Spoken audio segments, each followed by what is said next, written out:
Welcome to our channel. Remember to like and subscribe to get more stories daily. Now let's get to today's story. There was something rotten in the planet named Truth, rotten enough to call for the intervention of a tourist named Death by Christopher Anvil.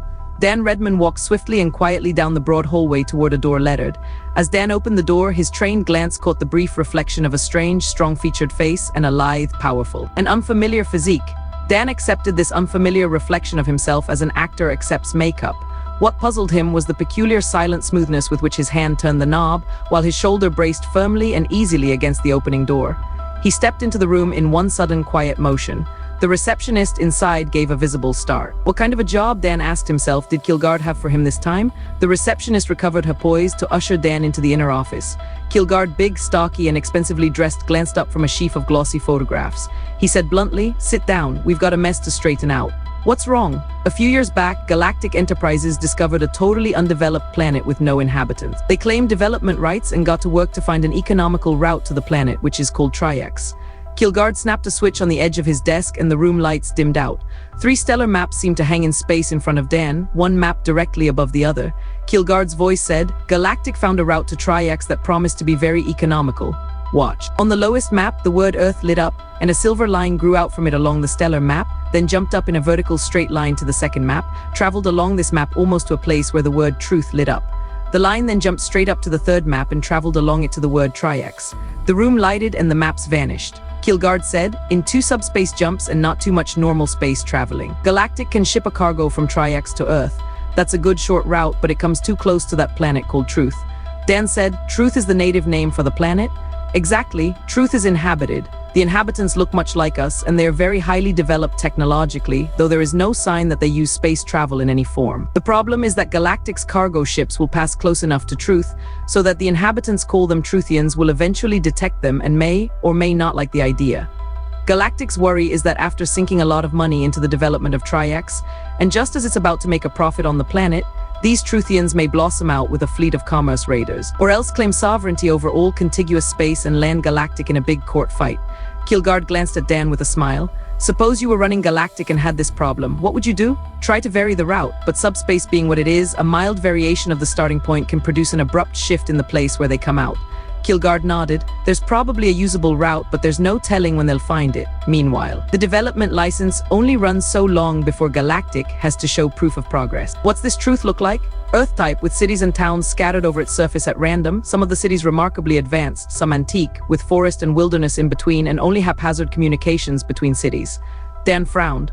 "Well then, I'd set down an information team, brain spy some of the inhabitants and ease agents into key cities and towns. At the same time, I'd go on looking for a new route. Do enough work on Triax to keep the development license. When things clear up on Truth, I'd develop Triax further." Kilgard nodded. "A sound and sensible plan. That is exactly what Galactic did, and after a slow start, things began to straighten out very nicely too. The more Truth cleared up, the more Galactic invested in Triax. And then one day this photograph came in."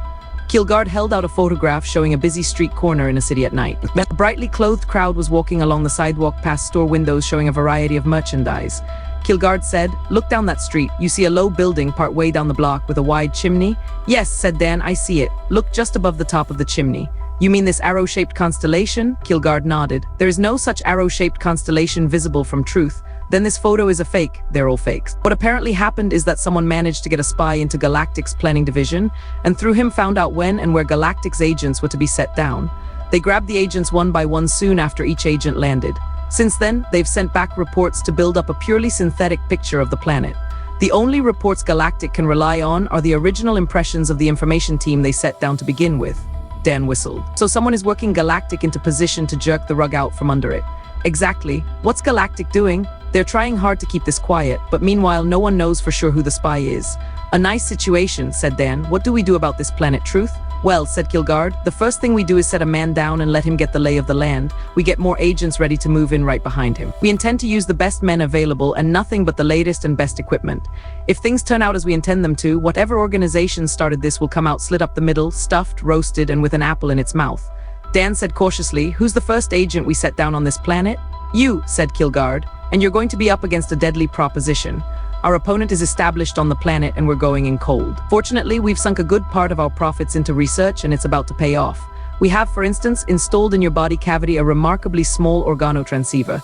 It uses a new type of signal which should escape detection under any circumstances you're likely to face on truth. So I can be more or less constantly in touch with you.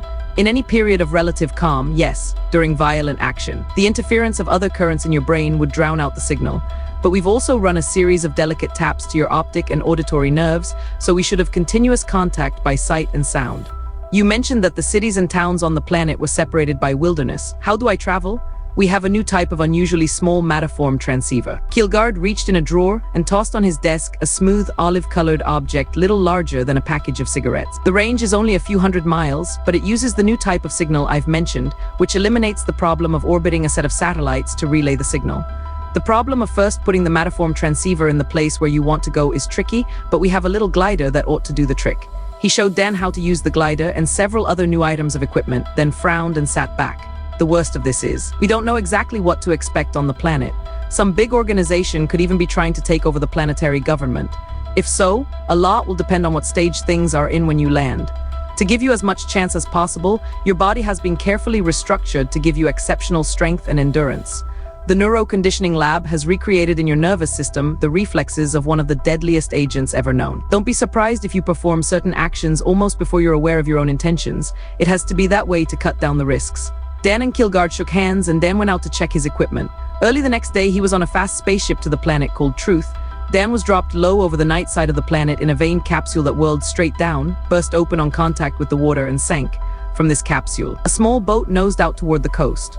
In the cramped space inside, Dan checked a little gauge to be sure the boat's outer layer had adjusted to the water around it, so that there would be no sharp difference in the radiation of heat to show up on any infrared detector that might be in range. Then the boat nosed down with a suck swish from the water jet engine and began to pick up speed. Several hours later, a thin, flexible cable shot out from shallow water at the edge of the jungle-like coastline. The cable whipped around the trunk of a tree well back from the water's edge. There was a faint low hum, a grating noise, and something slid up over the rocks and pebbles and came to rest among the tangled trunks and roots of the trees. A moment later, Dan was out and dragging the boat further inland. When he was satisfied that the boat was safe, he glanced at his watch. The planet's large moon should soon be up, and he intended to waste no time making his position more secure. He broke open a carton of the little mattiform transceivers, clipped several of them on small, almost completely transparent gliders, and checked to be sure the little auxiliary motors of the gliders were in working order. He slid on a helmet that fit tightly over his head and eyes and sent up the first glider. As the faint whir of the small engine receded, Dan could see before him in the helmet a clear view of the sea, with the thin rim of the planet's moon just rising, huge and blood red over the horizon. The small sensor unit on the glider sent back an image from a safe height above the forest, and Dan switched the helmet from this glider long enough to send up another. By dawn, he had landed gliders with their small mattiform transceivers in isolated spots outside 3 moderate-sized cities within range of the boat. Dan then took another of the mattiform units and buried it. Standing nearby, he mentally pronounced a key word. As he did this, the electrochemical change in a nervous tract triggered a tiny implanted device that sent its imperceptible signal to the mattiform transceiver. The transceiver interpreted the signal, and for an instant Dan sensed a shift in the pattern of things around him. Abruptly, he was standing in the clearing where he had brought down the first glider. Around him were several tall, wind-thrown trees. In the gray light of early dawn, he could barely make out the glider and little mattiform unit clipped to it. A few minutes later, the unit was temporarily hidden. He had returned the glider to the boat, and he was picking up the second glider in a badly burned tract of forest near the second city. When the 3 mattiform units were all hidden, Dan paused for a moment to think through the next step. The 3 gliders, invisible to the naked eye as they passed high above the treetops, might possibly have shown up on any of a number of detection devices, to give away both the starting point and the places where they had landed. It was now Dan's problem to outwit these detection devices. Dan clipped another mattiform transceiver to a glider, put on the control helmet, and sent the glider dodging low and carefully through the trees. He found a spot about 2 miles away that suited him and landed the glider. He swiftly unloaded the boat and carried its contents to the buried mattiform unit, where he mentally pronounced a new keyword, which triggered the unit and took him to the glider and transceiver he had just landed. In a short time, he had the contents of the boat stacked beside the glider. Dan then disassembled the boat and engine and stacked the parts beside the boat's piled-up contents. By now, the sun was well up, and Dan was becoming aware of a thrumming drone that grew steadily louder. He quickly dug up the buried mattiform unit, clipped it to a glider, and hung the glider to an overhead limb by a green string, knotted so as to come undone at the first sharp pull. Dan glanced around carefully and listened to the increasing drone. He looked up and studied a bumpy blue-green limb well overhead. This limb was located so that a spy unit on it would cover most of the place where the boat had been. Dan carefully gauged the speed with which the droning was coming closer, then went by the matterform to the pile of goods he had transferred, came back with a long tube and sighted at the overhead limb. There was a whoosh and a small colorless blob with a tiny bump in the center spread out on the limb. The blob gradually turned blue-gray, matching the limb, and then the spy unit was indistinguishable from the limb's other bumps and irregularities. The droning noise was now quite loud. Dan went by the matterform to his new camp and put on the helmet he used to control the glider. An instant later, the glider gave a whir and jerked forward. The knot came untied, and the glider, carrying the matterform unit and a length of dark green string, flitted out of sight amid the big tree trunks.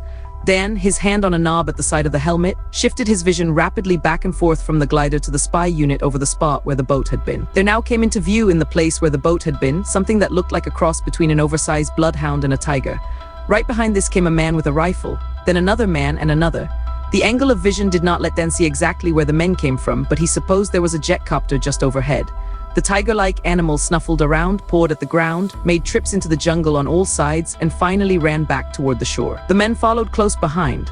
Dan, shifting his attention back and forth from this scene to the glider, landed the glider nearby, just as the last of the men left the place where the boat had been. Dan quickly went to each of the 3 places near cities where he had landed the matterform transceivers and moved each of them by glider well away from the places where they had landed. He left behind in each place a small spy unit. He had just finished doing this when several loads of heavily armed men in jet copters came down in all 3 places. The men Dan noticed wore no uniforms and the copters were unmarked. Dan said mentally, "Can you hear me, Kilgard?" Loud and clear came the familiar voice. "We're getting sight and sound perfectly. Have you got your core of experts working on everything that comes in?" "Naturally," said Kilgard. "But I wouldn't advise you to stop and chat right now. Those boys seem to mean business." "Do they look like planetary police to you?" "No, they don't look like anything that was born on that planet. That's exactly the way they strike me. Well, maybe I can make them some more trouble." Dan got out a map and noted a long, fairly straight road from one of the cities near which he had a matterform transceiver to another distant city. From this distant city, a winding river curled away to a city even more distant. That night, Dan intended to make use of road and river alike. But right now, he spent an hour or so moving his goods to a place further away from the landing. Then he partly reassembled the boat and catnapped till evening. He was awoken at frequent intervals by sudden drops of men and more of the tiger-like animals at each of the 4 places where they had been before. Each time there was sudden activity at one of these places, a little alarm buzzed in Dan's ear, and he slid on the helmet to watch a renewed search of the ground. He had the impression that someone had reported nothing was to be found, and that this word had been passed along to someone who had said there must be something there, and it had better be found or else. The search this time was much more careful, but it was not till the last place was searched that one of them came very close to the spy unit and reached out toward it. Dan regretfully slid back a protective cover at the lower edge of the helmet and pressed a button underneath. There was a dazzling flash, and then the scene was gone. Dan would much rather have kept them, thinking that maybe there was nothing to look for after all, but he could tell from their numbers and zeal that he was not likely to have very much his own way on this planet.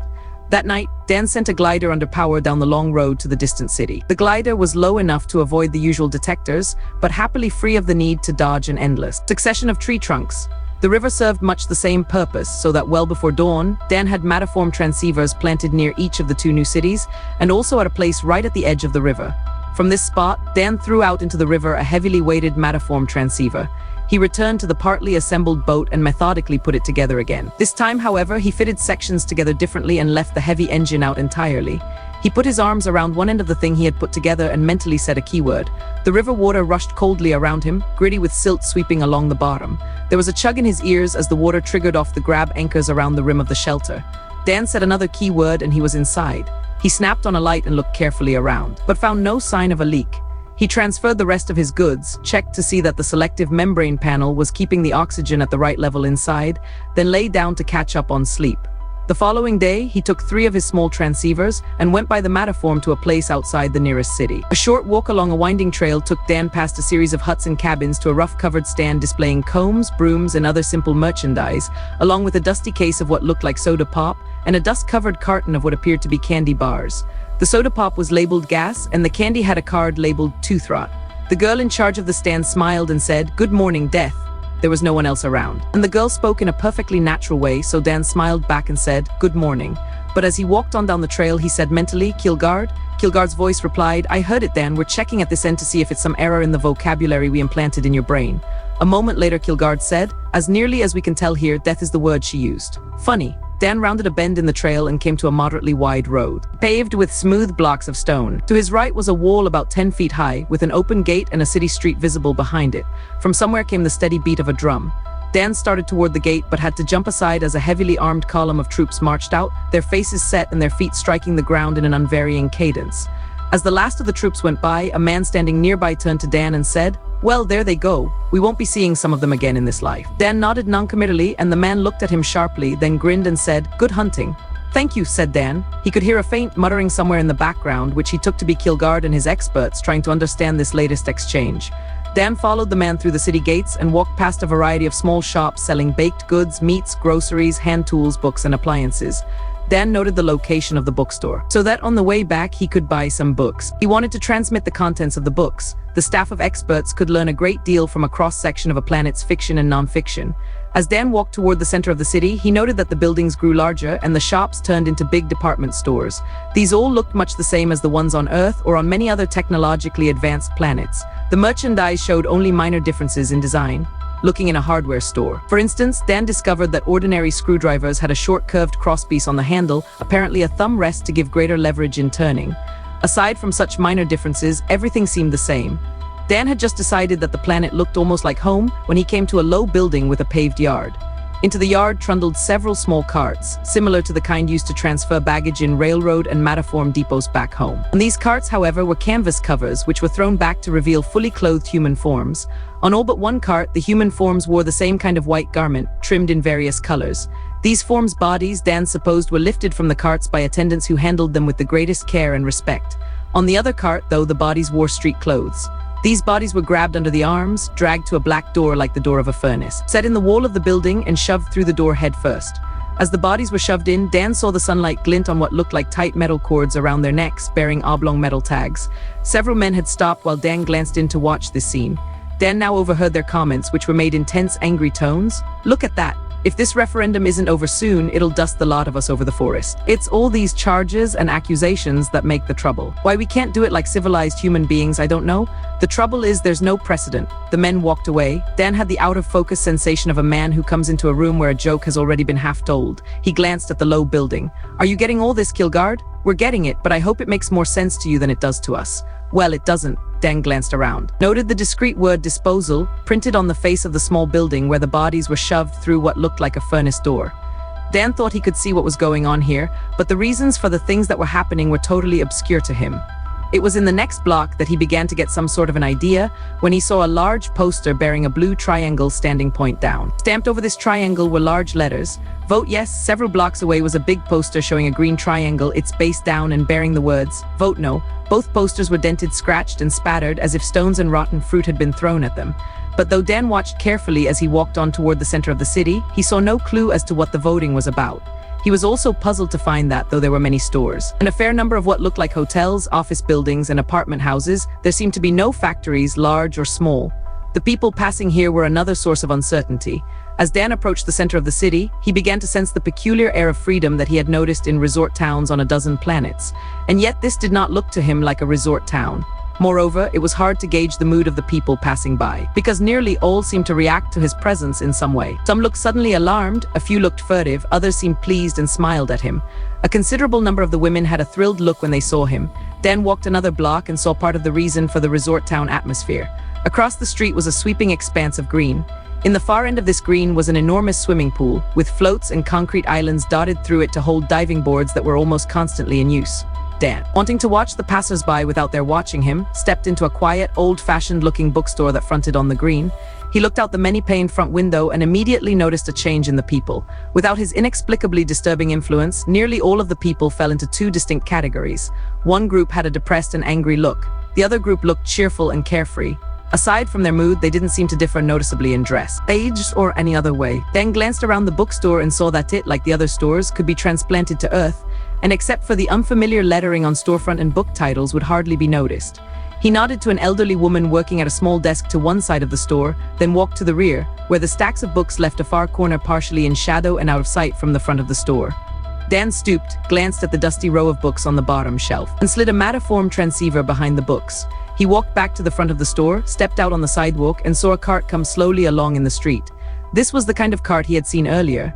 The outstretched figures of men lay bumping loosely on the cart, metal cords with oblong tags tight around their necks. Dan stepped over to note that the tags he could see all read, "Kill unauthorized." There was a buzz of indignation from the crowd on the sidewalk as the cart went by. Then there was a sudden silence. Dan glanced around. Walking along the sidewalk toward him was a man about his own height and build who moved with controlled cat-like steps. The man looked directly at Dan and called out, "Hello, Death!" The people on the sidewalk rushed to get out of the way. Abruptly, the man's arm swung back and forward. "Catch!" Something flashed in the air. Dan's impulse was to jump aside, then tackle the man. Instead, his body turned slightly. His right hand, already partly raised, whipped in a short arc, caught something, flicked it to his left, and blurred straight out again. The man opposite Dan blinked and jumped aside. At the same instant, Dan's left hand shot out. There was a gasp from the crowd. The man collapsed with the butt of a knife jutting from his chest. A voice behind Dan said warmly, "Superb, a return attack complete in one stroke." Dan turned to see three alert, strong-looking men. One counted bills from a thick roll. The second opened up a square case with carrying handle. The third was unwinding an armband with a badge on it. The man with the case held it out. "If you'll just put your fingertips on these plates. So we'll be sure to get your mating credits." Dan sensed from the waiting attitude of the people watching that this was some kind of test.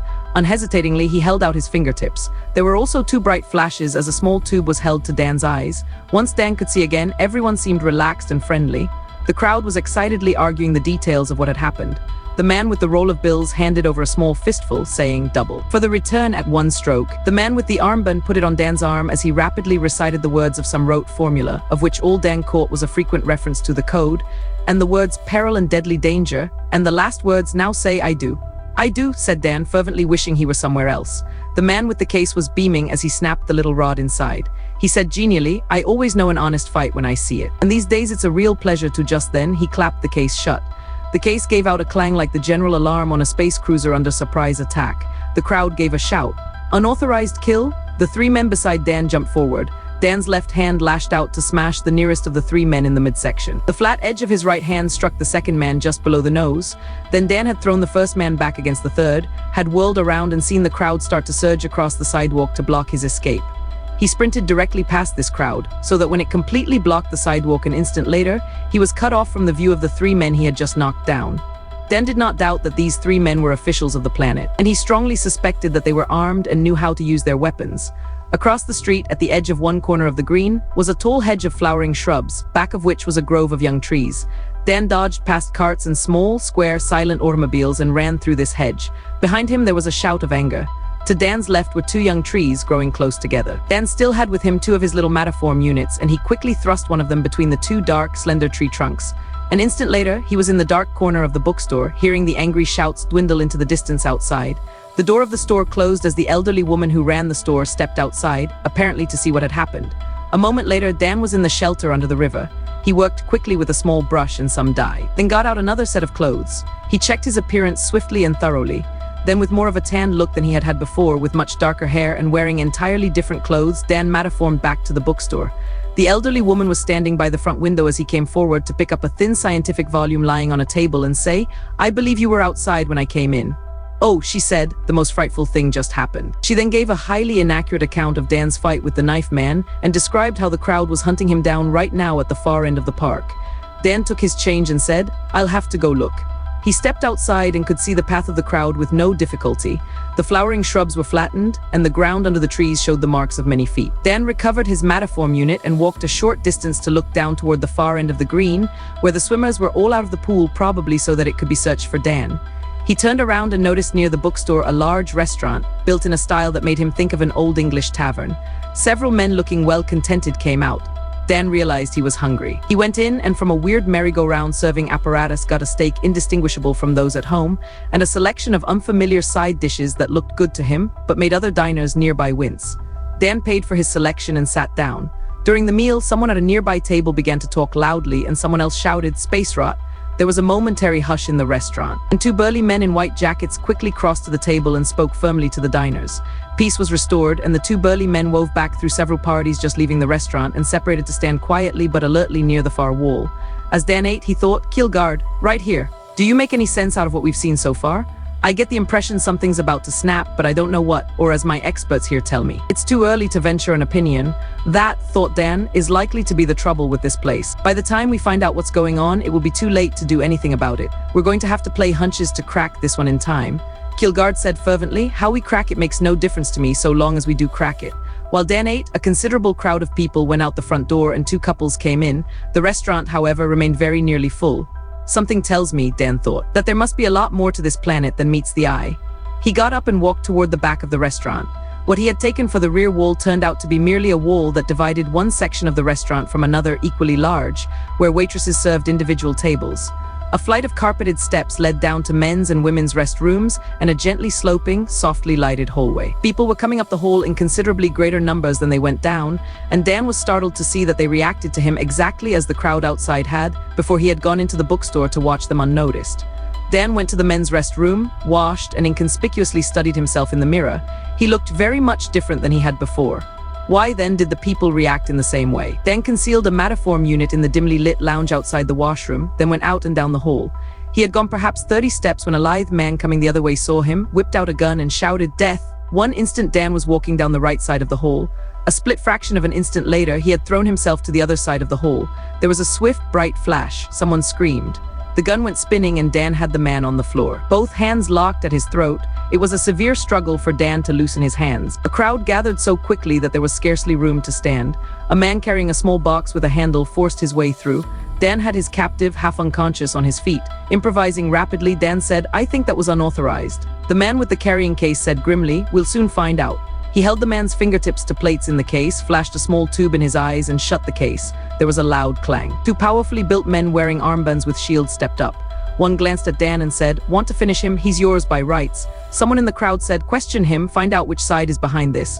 The man with the carrying case said sternly, "That's neither here nor there. The only question is which side is right." There was a tense silence. It occurred to Dan that this planet might not be called truth for nothing. He was still gripping his captive by the arms and wanted in the worst way to question him. But how in this crowd? And then he remembered that he still had one mataform unit with him. The man with the case was saying to the sullen crowd, "Maybe you think something's wrong. Maybe it is. All right, you know what to do, go to the war ruler." Dan mentally pronounced a key word, then opened his hands as he pronounced another. A momentary flash of dense jungle, and then he was in the corridor again, his prisoner gone. It all seemed to take a moment to register. As soon as it did, someone shouted, "Space rot!" This word acted on the crowd like a blazing torch thrown into an explosive shack. They began smashing each other violently around in the crowded corridor. Dan barely recovered his mataform unit, which had fallen to the floor when he transferred his prisoner, and had a rough time merely staying on his feet.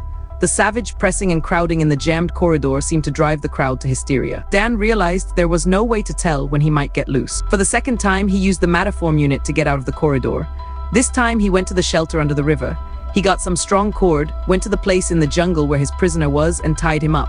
Then he returned to the shelter, fitted a set of small filters in his nostrils, and went back to the lounge outside the washroom near the corridor, carrying a small egg-shaped object. Someone happened to be looking at the spot where he appeared. Dan ignored the staring onlooker, went out to the corridor, and found that things were even worse than when he had left. He threw the egg-shaped object at the wall of the corridor and ducked back into the lounge.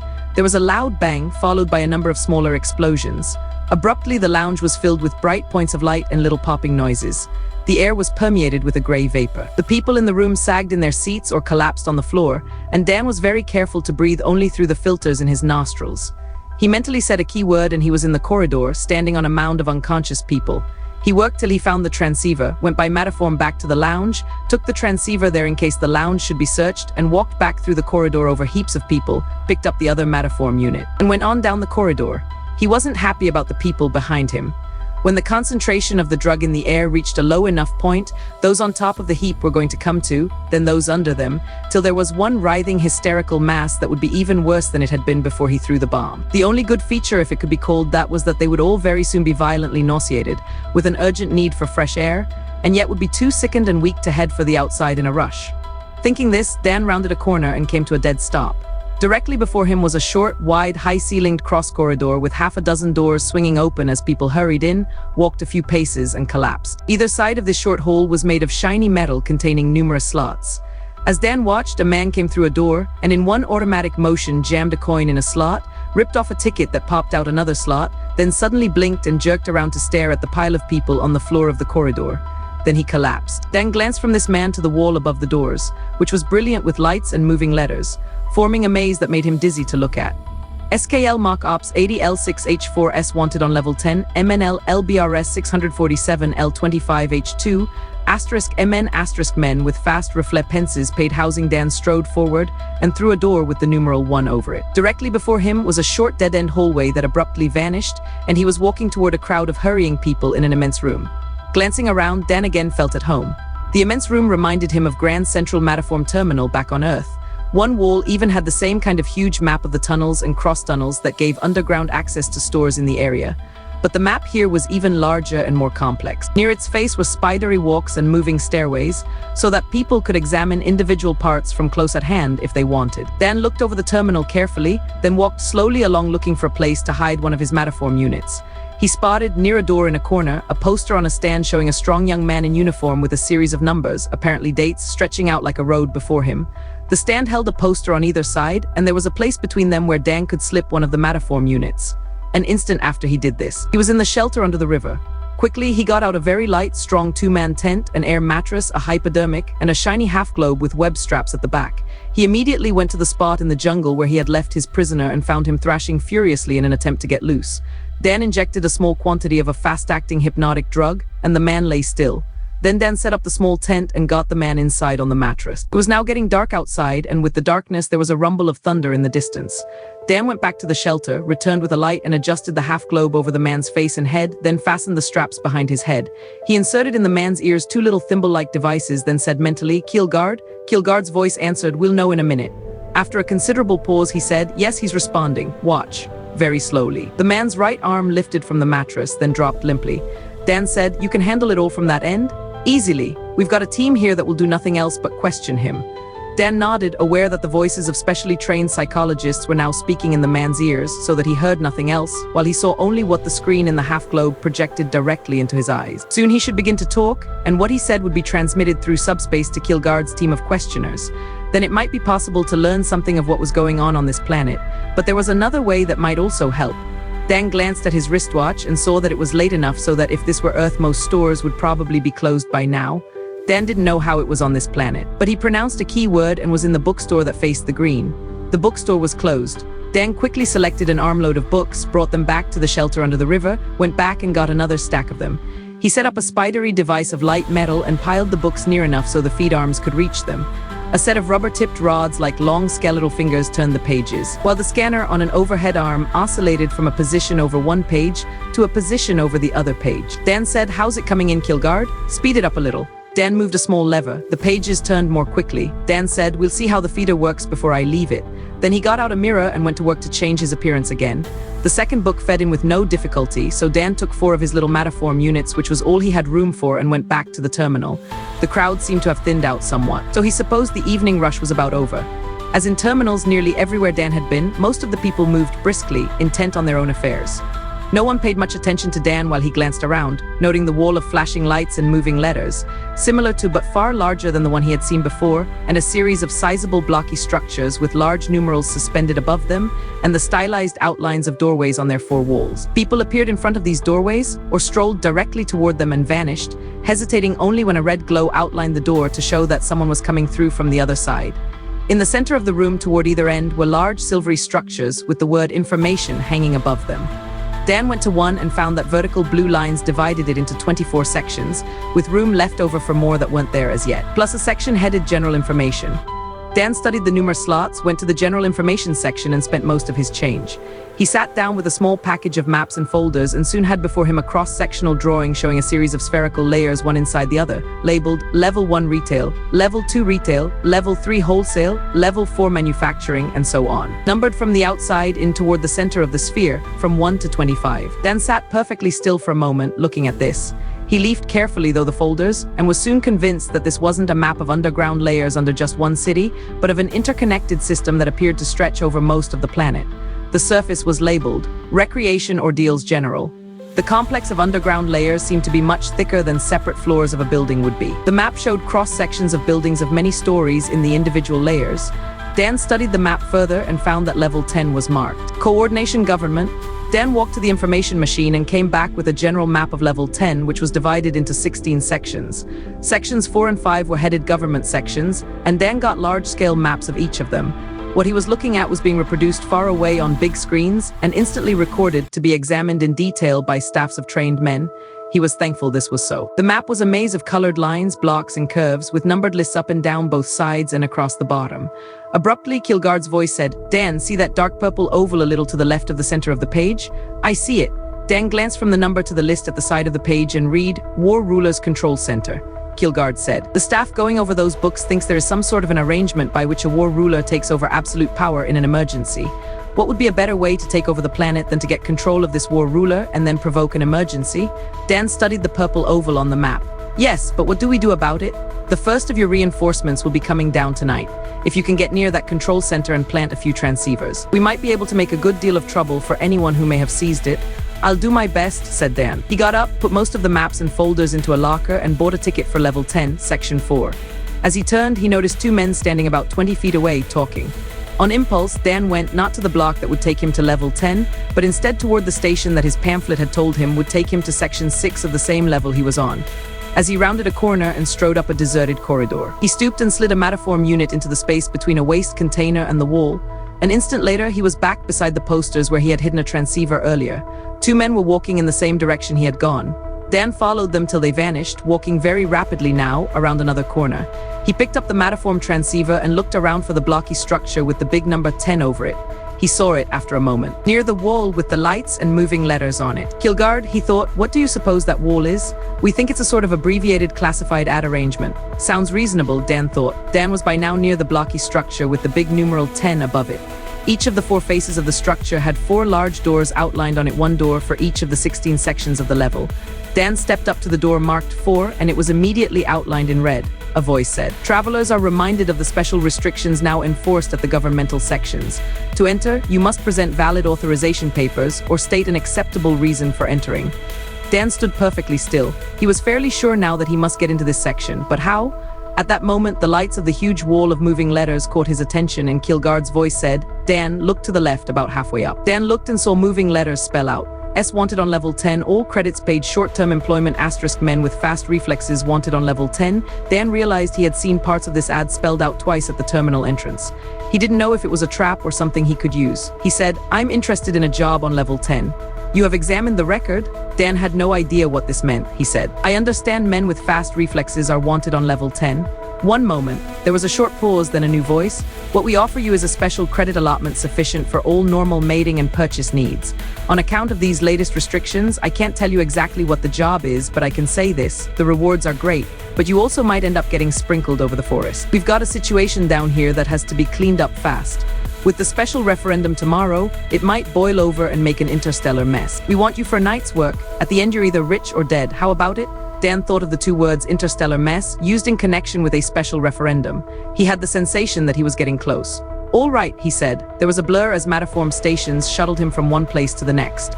Then he was walking into a large room holding about 30 men, all of whom had something of the look of big cats alert for prey. Dan had hardly come in when a lithe man walked out on a raised platform, looked over the waiting men and said, "I'd like to wait till there are more of us, but there isn't time. I'll come to the point without delay. I'll only explain it once, so listen carefully. On this level, we have the War Rulers Control Center. 2 levels up, there is the planetary zoo. Among the animals in the zoo is an ape about our size and general shape, with a thick layer of fur, strong muscles, and a sense of humor like a white-hot rivet dropped down your collar.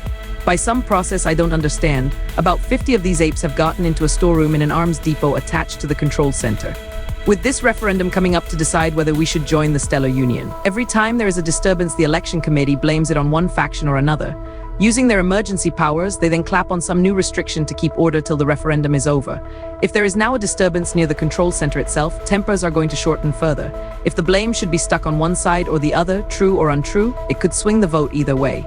We have got to get those apes out of the arms depot right away. The trouble is, there's an alarm in the arms depot that can't be shut off except from the control center. Fire any kind of impact or vibration weapon in there, or change the composition of the atmosphere by pouring in gas, and the alarm automatically goes off in guard stations all over this level.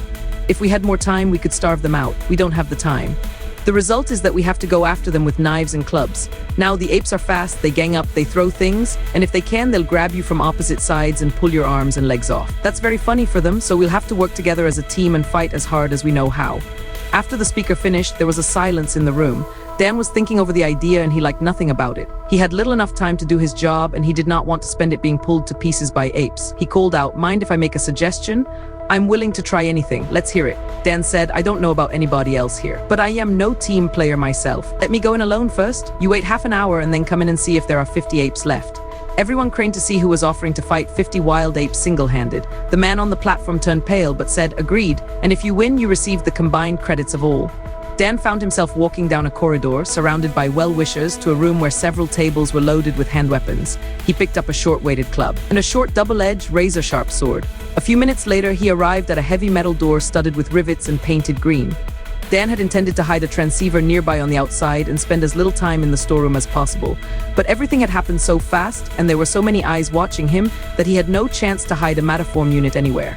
There was a loud clang as the heavy door swung shut behind him. Then he was in a big, dimly lighted room with a 12-foot aisle running down the center, a narrower aisle along each wall, and high piles of wooden crates and wire-bound heavy cardboard cartons spaced 5 feet apart to either side of the central aisle. There was a strong smell of damp, dirty fur. On the floor partway up the aisle lay what looked like a clothed human arm. From the far end of the building came a series of low, gruff barks. A humping motion ran along like a wave up the aisle and over the piles of crates toward Dan. He glanced briefly to either side at the solid concrete walls of the building, felt behind him. The door was locked. It flashed through his mind that up till now he had had good luck on this planet. Dan saw in the nearest corner of the room several pipes that ran up from the floor and were bent to travel along near the ceiling. He quickly slipped a mataform unit behind these pipes on the floor, then cut into a cardboard carton about 15 feet away and put another unit inside. He tossed a third on top of the nearest pile of cartons, mentally said a keyword, and was on the pile slashing open a carton to slide the unit inside. Then he was on the floor in the corner. In the dim light, the shadowy figures came toward him. Their long arms swung up in a barrage of rifle parts, bayonets, scabbards, and helmets smashed into the corner. Dan was 15 feet away when they hit. An instant later, he was back, kicking the rubble out of the corner. There was a repeated gruff cough, then the aisles were jammed, and he had a brief view of bared teeth in fur-covered faces and hairy arms that reached out to grasp him. There was a grisly laugh that started as a low chuckle and ended on a high-pitched, wavering note. Dan mentally pronounced a key word, and he was on the pile of cartons with a half a dozen apes. The short sword flicked out and back. Other apes sprang from the next pile of cartons. Dan dropped the weighted club, threw his last mataform unit toward the top of a pile across the aisle, and an instant later had recovered it, dropped to the floor, and raised up the aisle. There was noise like teeth clicking together, and then the wavering laugh burst out again as the apes turned to chase him up the aisle. Dan slid the transceiver into a slit-open carton and whirled as the leaders rushed toward him. The short sword flashed out and back in rapid thrusts, and abruptly Dan was on top of the first pile of cartons. He recovered the weighted club, glanced down at the apes turning to rush up the aisles, and then suddenly he was with them, slamming the last few of them over the heads with the weighted club. He thrust, stabbed, and smashed, now in one place, now another, always striking the gibbering horde where they were fewest and most off balance. After a long, hideous interval, there came a silence. Dan could see that there were 4 heaps of dead or unconscious apes. The only live ones were a few clinging to overhead beams with their eyes shut. Dan recovered his transceivers and made his way to one of the few windows in the room. This was about 7 feet from the floor, heavily barred, with its glass panes broken out. Dan pulled himself up and looked out at a walk and a high wall a few feet away. He cut the sleeve of his shirt into strips and knotted the strips together with a transceiver tied onto either end, so that one transceiver hung on the outside and the other on the inside. Then Dan was outside, in an underground part of the planet where no one was supposed to be without an official permit. The air seemed as fresh as outdoors, while overhead there was the appearance of the sky on a heavily overcast day. There was light enough to see by, but it was apparently dimmed to provide an artificial night. Dan saw no one and said mentally, Kilgard. Kilgard's voice had a hoarse sound. Are you out of that place? I'm out of it, thank heaven. Amen, but listen, things have taken a nasty turn. What's happened? We've questioned that prisoner. The outfit behind this trouble is Trans-Space, but they don't have the control center. Instead, they've got the headquarters of the election committee that controls the referendum. Trans-Space is representing itself as the government of an interstellar league of planets. They have everything set up to falsify the vote tomorrow. Dan frowned. What of it? I can still plant the mataform transceivers and we can bring men down from above. Yes, but Trans-Space has a mataform terminal set up in the terminal election headquarters. It hooks into the local system and connects with an outpost in the jungle on the surface. Trans-Space has been building up to this day for over 3 years. The election headquarters is manned like a fortress. It's in immediate touch with the outpost on the surface where they've got an army of reinforcements. Dan stood still thinking. He remembered the official with the carrying case in the corridor overhead who had said to the angry crowd, "Go to the war ruler." Dan mentioned the incident and said, "What about this war ruler and his emergency powers?" Kilgard said, "It looked promising to us at first, but actually that's as if someone should say England is in peril. Go to King Arthur." "What?" said Dan, puzzled. "The war ruler is a myth. 1,000 years or more ago, after a terrific internal war, they had a famine. They also had a huge army to disband, headed by a very popular leader. The army apparently threatened to take over the planet, but by a clever gimmick, the government put off the crisis. They announced that their scientists had discovered a way to halt the flow of time after the famine, and the war ruler marched the whole army loyally into a kind of big mausoleum where they presumably killed the lot of them with a quick-acting gas. That is the war ruler's control center. Ever since then, they've been making ritual gestures. They stock new arms of standard design nearby and recruit a number of fresh soldiers to join the old as a population control measure. To make the illusion complete, they say that any man or woman who sincerely believes the state to be in peril can enter the control center by passing through a lethal field that kills the insincere and lets the sincere through alive. A number of people have tried it and got killed, so now they don't try anymore. "Where is this place?" asked Dan. "If we read your map rightly, that wall in front of you marks the edge of the field surrounding it." Dan set down one of the metaform units and mentally pronounced a keyword. He was in the shelter under the river. An instant later, he was back by the wall, a glider and the control helmet in his hands. He clipped a transceiver to the glider and guided it toward a huge, dark-stained building with the look of a fortress. He sent the glider around to the front of the building and saw two huge bronze doors, one of which stood open. There was a totally still, motionless look about the place that Dan did not care for. But the glider had come to a closed inner door, and that was as far as it could go. Dan took off the control helmet, drew a deep breath, and said a key word. He was standing in the huge hole before the closed door. He opened the door. Before him was a room with tall, slit windows, and as Dan went in, he could see dimly, but like a man in a hole of mirrors, what he saw did not make sense. Distorted shapes and forms, with bright points and blots of light, shifted as he moved and shifted again as he moved closer, to see one leg of what looked like a very old, faded table. A heavy cable ran up the leg to the top, where there was a switch and a bronze plate with the words, "Open Switch." Dan reached for the switch and hesitated. If Kilgard's theory was right, he would now be electrocuted or otherwise disposed of. He swallowed hard, reached the rest of the way, and opened the switch. A pall of choking dust spread over the room with the sound, coughing all around him and the rustle of clothing and stamping of feet. Dan wiped his streaming eyes and saw a man in uniform behind the desk, all but one corner of which looked new. The man stared at Dan and said, "So soon? What's happened?" Dan glanced around. The huge room was filled with tough, weary-looking men in combat uniform, all fully armed and equipped. Thought fast, turned back to the man behind the desk and said earnestly, "Peace is restored to the planet. It's been rebuilt and the damage is all repaired. But now, fantastic as it may seem, an enemy has come down to this world from outer space." The man at the desk angrily brought down his fist. "No one lives in outer space. That's foolishness." Dan said, his mind racing. "Whoever they are, they've seized a vital communications center. They've got men on guard, armed to the teeth. They've issued orders through captive government officials to seal off this part of the level from the public. They're trying to take over the whole government." There was a stir in the room and a low, ugly rumble. "I knew it," said the man behind the desk, jumping to his feet. "I knew they'd lie low and then creep back again when things are quiet. If we'd been demobilized, it would all have been for nothing. But we aren't demobilized." Abruptly, there were shouted orders and someone was gripping Dan by the arm. "Just lead the way, show us where they are and we'll take care of the rest." Dan said mentally, "Kilgard?" Kilgard said, "Good Lord, go straight outside and turn right." Someone threw a switch beside the door. Outside, they followed Dan to the right. Behind him, Dan heard the mutter and cough of engines starting up. They were in a well-lighted street like that of a large city, but there was no traffic, either because it was late or because of the travel restrictions. Kilgard said, "Next left and it's in front of you." Dan turned the corner. Directly before him was a large white marble building with a lawn on either side of a broad flight of steps, and guards on the sidewalk, the steps, and in emplacements in the shrubbery on either side of the steps. One of them saw Dan and casually snapped a shot at him. Dan got back around the corner fast and looked around. On both sides of the street, men were lying flat at the bases of the buildings or crouching in doorways. Down the street, they were running up a block to the left. Up the middle of the street came a tank. It paused just out of sight from the building around the corner, and an amplified voice boomed out, "This is the war ruler. Get out of that building before the count of 30 or we clean you out." A voice began to count. There was a sound of fast footsteps on the sidewalk around the corner, and half a dozen men carrying guns came into view. Dan recognized some of the men who had searched the place where he'd landed his boat. One of them, not yet quite in a position to see the tank, called out irritably, "All right, you, get out here." Then he caught sight of the men lying at the base of the buildings and crouched in the doorways. He fired. Flashes of light came from the men by the buildings. There was a roar and a grind, and the tank rolled forward. A whistle blew. Dan heaved a metaform transceiver toward the emplacement at the base of the stairs, and an instant before it landed, he mentally pronounced a key word. In the emplacement, he jerked the men away from their gun before they could fire a shot. He knocked them senseless, grabbed a rifle, and sprang up onto the staircase, with the intent of sprinting to the other side and diving into the emplacement there. Halfway across the steps, there was a sensation as if someone had smacked him between the shoulder blades with a rifle butt. He saw the stairs coming up to meet him, and then he saw nothing. He came to with a pretty face smiling at him through a sort of fog. The fog cleared away and a highly attractive nurse was looking at him very admiringly. She said, "Sir, you have a visitor." Dan glanced around and saw Kilgard, a sorrowful look on his face. Dan said as the nurse went out, "She spoke Truthian." "Didn't she?" "She did. You're still on the planet." "What's this business and the pleasant smile for?" Kilgard said, "You're a hero. It shows incidentally how the best experts can make awe-inspiring mistakes. We gave you fast reflexes, thinking that would make you safer.